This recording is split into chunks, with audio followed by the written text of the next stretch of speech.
3 दिसंबर 1984 भारत के इतिहास में एक काली रात कही जाती है, क्योंकि इसी दिन मध्य प्रदेश के भोपाल शहर में यूनियन कार्बाइड कंपनी की एक फैक्ट्री से एक जहरीली गैस निकलती है, जो कुछ ही मिनटों में शहर के कई किलोमीटर में फैल जाती है। ये एक बहुत ही जहरीली गैस है, जिसके शरीर के अंदर जाने से खांसी और छाती में दर्द होता है। ये गैस हवा के कांटेक्ट में आने से एक केमिकल रिएक्शन करती है, जिसकी वजह से ये और ज्यादा डेडली बन जाती है। लोगों के शरीर में ये गैस जाती है तो फेफड़ों को जलाने लगती है, और कोई भी व्यक्ति इस गैस को सूंघ लेता है तो कुछ ही घंटों में खांसते खांसते व्यक्ति की दर्दनाक मौत हो जाती है। उस दिन इस गैस की वजह से 6-7 घंटों में शहर के अंदर 3800 से ज्यादा लोग मारे जाते हैं। ये जहरीली गैस पेस्टिसाइड बनाने में इस्तेमाल की जाती है। मौत का ये आंकड़ा यही नहीं रुकता, दिन भर में हजारों हजार लोगों को अस्पताल में भर्ती किया जाता है।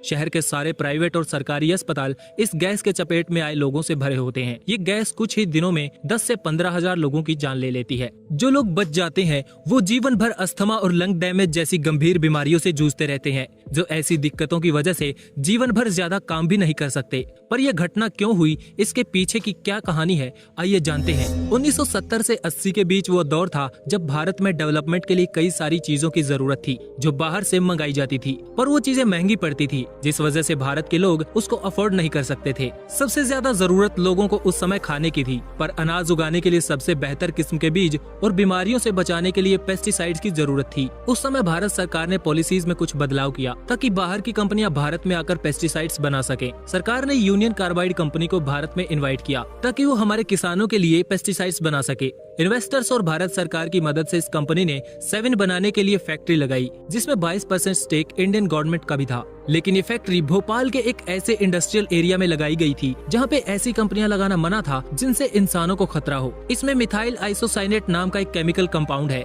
जो फैक्ट्री लगाते वक्त तय किया गया था कि ये बाहर से इम्पोर्ट किया जाएगा एक लिमिटेड क्वांटिटी में, ताकि आसपास के लोग इससे सेफ रहें। लेकिन कुछ सालों तक ही ऐसा किया गया। उसके बाद कंपनी को इसे इंपोर्ट करना महंगा पड़ रहा था, क्योंकि आसपास कई सारी और फैक्ट्रियां लग चुकी थी, जिनके कंपटीशन की वजह से उनको प्रोडक्ट्स उन्हें सस्ते दामों में बेचने पड़ रहे थे। फैक्ट्री को लॉस में जाने से बचाने के लिए कंपनी ने फैसला किया कि वो इसी प्लांट के अंदर MIC का प्रोडक्शन चालू करेंगे। जुलाई 1984 के आसपास भारत में सूखा पड़ने या दूसरे कारणों की वजह से क्रॉप फेलियर्स हो रहे थे, जिसकी वजह से पेस्टिसाइड्स की डिमांड बहुत कम हो रही थी। यूनियन कार्बाइड के इस प्लांट में भी 1/4 मात्रा में ही प्रोडक्शन किया जा रहा था। कंपनी धीरे धीरे लॉस में जा रही थी, इसलिए इस प्लांट को 5-6 महीने बाद बंद करना पड़ा था।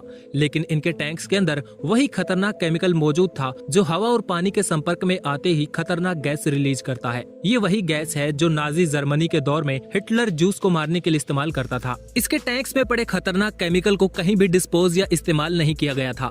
2 दिसंबर से कुछ हफ्ते पहले ही एक पाइप के सेफ्टी वॉल को रिमूव कर दिया गया था, जो उस टैंक में पानी ले जाने वाली पाइप को ऑन ऑफ करता था। लेकिन खराब होने की वजह से उस वॉल पर ध्यान नहीं दिया गया, और उस खराब वॉल्व की वजह से 2 दिसंबर की रात को इस केमिकल कंपाउंड में किसी वजह से सैकड़ों लीटर पानी चला गया, जिस वजह से MIC नाम के उस केमिकल कंपाउंड से बहुत ही ज्यादा खतरनाक गैस रिलीज हुई। और 3 दिसंबर की सुबह 1 बजे तक उस फैक्ट्री के नेबरहुड्स की सड़कों पर पशु पक्षियों और कुत्तों की लाशें बिछ चुकी थी। लोगों ने पूरे भोपाल शहर को खाली कर दिया। किसी को समझ नहीं आ रहा था कि क्या हुआ। सरकार ने इस पूरी घटना और हजारों लोगों की मौत का जिम्मेदार उस कंपनी को बताया, लेकिन ये कंपनी अपने आप को बचाने में लगी हुई थी। भारत सरकार ने विक्टिम्स को कोर्ट में रिप्रेजेंट किया और इस कंपनी के खिलाफ भारत और अमेरिका में कई केस चलाए गए। इंडियन कोर्ट में चलाए गए एक केस के बाद इस कंपनी ने इस एक्सीडेंट की मोरल रिस्पॉन्सिबिलिटी ले ली और $470 मिलियन कंपनसेशन के रूप में देने के लिए तैयार हो जाते हैं। लेकिन ये तो पहले दिन के मौत के आंकड़ों के आधार पर दिए गए पैसे थे, जो 3000 के लगभग मौतें हुई थी।